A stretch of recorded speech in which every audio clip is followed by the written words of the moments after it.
ലൈഫിൽ ഇൻഡിപെൻഡൻ്റ് ആയിട്ട് ജീവിക്കാൻ പറ്റുക എന്നുള്ളത് എല്ലാവർക്കും അത്ര സിമ്പിളായി പറ്റുന്നൊരു കാര്യം അല്ല അല്ലേ?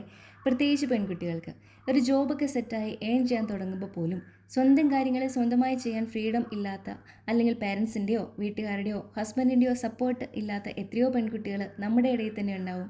ഞാനും എൻ്റെ അനിയത്തിയും ഒരു വീട്ടിൽ ജനിച്ചുവെങ്കിലും ഞങ്ങൾ വളർന്നു വന്ന സാഹചര്യങ്ങൾ കരയും കടലും പോലെ വ്യത്യസ്തമാണ്. എൻ്റെയൊക്കെ കുട്ടിക്കാലത്ത് ഞാനും എൻ്റെ ബ്രദറും ഒന്നിച്ച് വീട്ടിലുണ്ടെങ്കിൽ പോലും കടയിൽ പോയി സാധനങ്ങൾ വാങ്ങിച്ചു വരാൻ ഏൽപ്പിച്ചിരുന്നത് എന്നെയാണ്. അതെന്തിനായിരുന്നുവെന്ന് ഇപ്പോഴും എനിക്ക് ആലോചിച്ചിട്ട് ഒരെത്തും പിടിയും കിട്ടാത്തൊരു കാര്യമാണ് കേട്ടോ.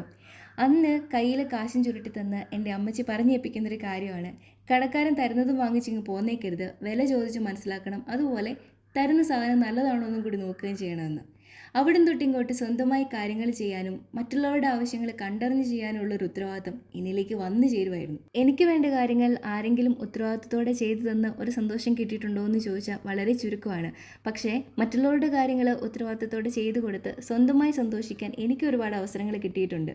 ചിലരുടെ ലൈഫ് അങ്ങനെയാണ്. ഞാനറിയാതെ തന്നെ എന്നോടൊപ്പം വളർന്നു വന്ന ഈ സ്കിൽസ് ഏത് സാഹചര്യത്തിലും ആരെയും ഒന്നിനെയും പേടിക്കാതെ ജീവിതത്തിലെ കാര്യങ്ങൾ മുന്നോട്ട് കൊണ്ടുപോകാൻ എന്നെ ഹെൽപ്പ് ചെയ്തിട്ടേ ഉള്ളൂ. എല്ലാവരും എല്ലാത്തിനും കൂടെ ഉണ്ടാവുമെന്ന് ജീവിതം തോന്നിപ്പിക്കും, പക്ഷെ വിശ്വസിക്കരുത്. ഏതെങ്കിലും ഒരു സാഹചര്യത്തിൽ നമ്മൾ ഒറ്റയ്ക്കാണെന്ന് ഈ ജീവിതം തന്നെ നമുക്ക് മനസ്സിലാക്കി തരും.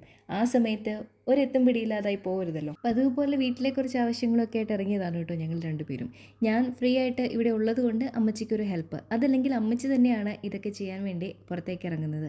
അപ്പച്ചയ്ക്ക് എല്ലാത്തിലും എത്തിപ്പെടാൻ പറ്റാത്ത സാഹചര്യങ്ങളിൽ വീട്ടിലെ ഉത്തരവാദിത്തങ്ങൾ ഏറ്റെടുത്ത് ചെയ്യുന്ന അമ്മച്ചിയെ നല്ല പ്രൗഡായിട്ട് അപ്പച്ചയെ പലപ്പോഴും അപ്രീഷിയേറ്റ് ചെയ്യുന്നത് കണ്ടാണ് ഞങ്ങളും വളർന്നത് കേട്ടോ. പക്ഷെ ചിന്തിച്ച് നോക്കിയാൽ അതിനുമുണ്ട് രണ്ട് വശങ്ങൾ. ലൈഫിൽ യാതൊരു റിസ്ക്കും എടുക്കാതെ എല്ലാം നീ അങ്ങ് ചെയ്തോ എന്ന രീതിയിൽ നമ്മളെ വെറുതെ അങ്ങ് പ്രോത്സാഹിപ്പിക്കുന്നവർ.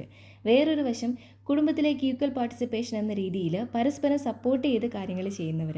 ഇത് രണ്ടും തിരിച്ചറിയാൻ നമ്മളും അറിഞ്ഞിരിക്കുന്നത് നല്ലതാണ് കേട്ടോ. എൻ്റെ ഹസ്ബൻഡ് എനിക്ക് എപ്പോഴും പറഞ്ഞു തരാറുള്ളൊരു കാര്യമാണ്, ഏതെങ്കിലും ഒരു സാഹചര്യത്തിൽ ഒറ്റയ്ക്ക് ചെന്ന് പെട്ടിട്ട് ഒന്നും ചെയ്യാൻ അറിയാൻ പറ്റാതെ നിന്നു പോകരുതെന്ന്. മറ്റുള്ളവർക്ക് പരിഹസിക്കാനും ചൂഷണം ചെയ്യാനുമായിട്ടുള്ളൊരു കഥാപാത്രമായിട്ട് നിന്നു പോകരുതെന്ന്. അത് ആരുടെയും ലാഭത്തിന് വേണ്ടിയിട്ടല്ല, നമ്മുടെയൊക്കെ അഭിമാനത്തിന് വേണ്ടിയിട്ട്.